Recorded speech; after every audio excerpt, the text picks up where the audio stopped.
আমি এখন আমাদের আসানসোল অফিসের গেস্ট হাউসে রয়েছি। The reason why I am doing this video is because you will get to see যে তখনকার দিনে ব্রিটিশরা যখন এখানে কাজ করতো এবং তারা বিভিন্ন বাংলো, কটেজ, সার্ভেন্ট কোয়ার্টার্স নিয়ে থাকতো, সেটা কেমন ছিল। তো we will not have the entire British feel, but to some extent you will know যে কীরকমভাবে থাকতো। এখন সেগুলোকে অনেকটা ট্রান্সফর্ম করা হয়েছে। The bungalows are change to guest houses, the servant quarters are also changed to guest houses.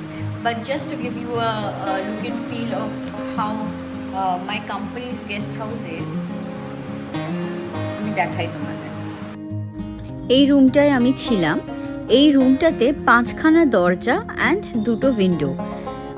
তখনকার দিনের এই বাংলোগুলোদের একটা বিশেষত্ব ছিল, প্রত্যেকটা রুমের থেকে এবং ওয়াশরুমের থেকে একটা এন্ট্রি অর এক্সিট পয়েন্ট ছিল টু দ্য গার্ডেন। তো এইখানেও সেটা রয়েছে। একটা তো হচ্ছে একটা রুমের ভেতর থেকে আরেকটা রুমের ভেতর যাওয়া যায়। এটা একটা বিশাল বড় উইন্ডো ছিল। এই রুমটা যেমন পুরনো একটা ডাস্টি রুম, এটা এই রুমটা থেকে ওই যে দরজাটা দেখছো, ওখান থেকে আবার গার্ডেনে যাওয়া যায়। একটা পুরনো আলমারি পড়ে রয়েছে। ইনফ্যাক্ট আমার তো খুব ভয় লেগে গেছিলো, ওইটা একটা হন্টিং একটা এক্সপিরিয়েন্স দিচ্ছিল। আমার বেডের পাশে যে দরজাটা দেখছো, সেখান থেকে আগেন গার্ডেনে যাওয়া যায়। পাশেটা হচ্ছে ওয়াশরুম। ওয়াশরুমগুলো বিশাল বড় বড়। তখনকার দিনে বাংলো কাম সার্কিট হাউস, তো এদের ওয়াশরুমগুলো এখনকার দিনে অ্যাপার্টমেন্টে বেডরুমের মতন হয়।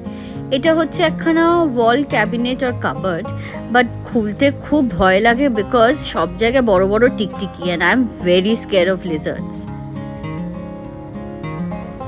চলো এই রুমটা থেকে বেরিয়ে দেখাই বাকিগুলো। তো রুমের ভেতর আরেকটা রুম, এইরকমই হচ্ছে ফরম্যাট প্রত্যেকটা রুমের। এই রুমে একটা বড় বেড, একটা বড় ডাইনিং টেবিল, ওই যে দরজাটা দেখছো ওটা গার্ডেনে যাওয়ার জন্য। আর এটা হচ্ছে ওয়াল ক্যাবিনেট আর কাবার্ড। এটা হলো আরেকটা রুম। রুমের ভেতর আরেকটা রুম যেরকম হয়, তো সেটা আরেকটা রুম। এখানে একটা পুরনো ড্রেসার রয়েছে, ওয়াশরুম রয়েছে। এটাও খুবই পুরনো, মানে এখনও রেনোভেট করা হয়নি।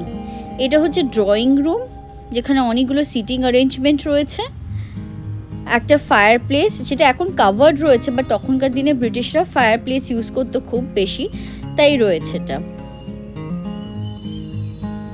তোমরা কি জানো এই সার্কিট হাউসগুলো is more than 100 years old.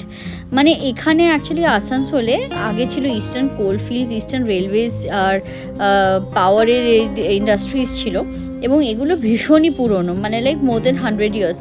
এক একটা বিল্ডিংয়ের গায়ে দেখবে নাম্বার লেখা রয়েছে, 1911, 1910 এরকম নাম্বারস লেখা থাকে, which means that is established on that ইয়ার।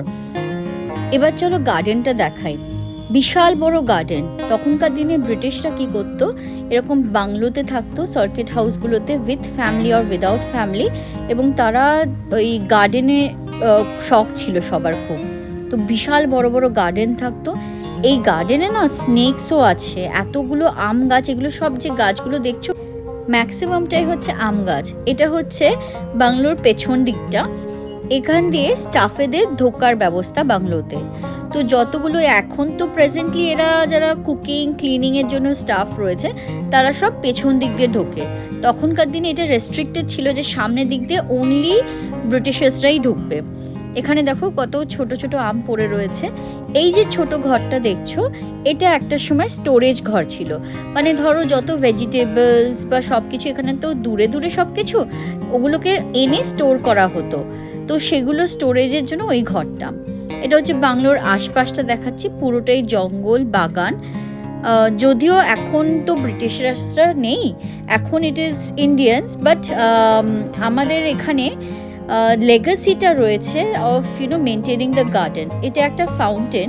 আমি কোনোদিন এই ফাউন্টেনটা আজ পর্যন্ত চালাতে দেখিনি, বাট এটা চলে, স্পেশাল অকেশনসে চলে।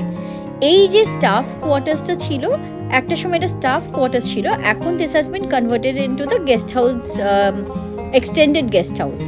তো এখানে এটাও বেশ বড়, বাংলোরই মতন একটা রুমের মতন আরেকটা রুমে, বাট এখানে বিভিন্ন স্টাফ কোয়ার্টার্স রয়েছে for the staff to stay.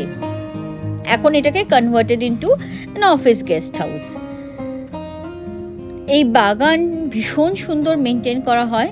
3-4টে মানে গার্ডনার রাখা রয়েছে, মালি, তারা এসে এই ফুল, সিজনাল যে ফ্লাওয়ার্স, ইভেন সিজনাল ভেজিটেবলসও এখানে লাগায়, প্লাস ফ্রুটস।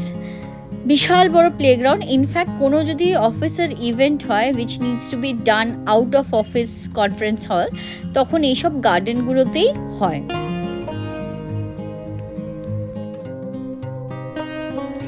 ইন্টারেস্টিং জিনিস হচ্ছে, সকালবেলা যেরকম সুন্দর লাগছে, very calm, relaxing, very close to nature, filled with greenery, রাত্রেবেলাটা ততটাই ভয়ঙ্কর লাগে, অ্যাটলিস্ট আমার লেগেছিল। কারণ কি, আমরা তো শহরের মানুষ, আমরা এই সবসময় আওয়াজ, গাড়ির আওয়াজ, লোকজনের আওয়াজ, ছোট ছোট বিল্ডিংস, এগুলোতে অভ্যস্ত। এত বড় জায়গায় যখন সন্ধেবেলায় নিস্তব্ধ হয়ে যায়, একটা মানুষের আওয়াজ পাওয়া যায় না, প্লাস লাইটসগুলো, যেগুলো সার্কিট হাউসের লাইটসগুলো টিম টিম করে জ্বলে, ওই রকম পরিবেশে আমাদের মোটামুটি খুব ভয় লেগে যায়। চলো এবার ব্রেকফাস্ট করে বেরোই, আস্তে আস্তে দিনটাকে শুরু করি। ব্লগটা কেমন লাগলো জানিও, আর ফিরে এসো প্লিজ আমার নেক্সট ব্লগে। আর যদি পছন্দ হয় please like, share and subscribe. By.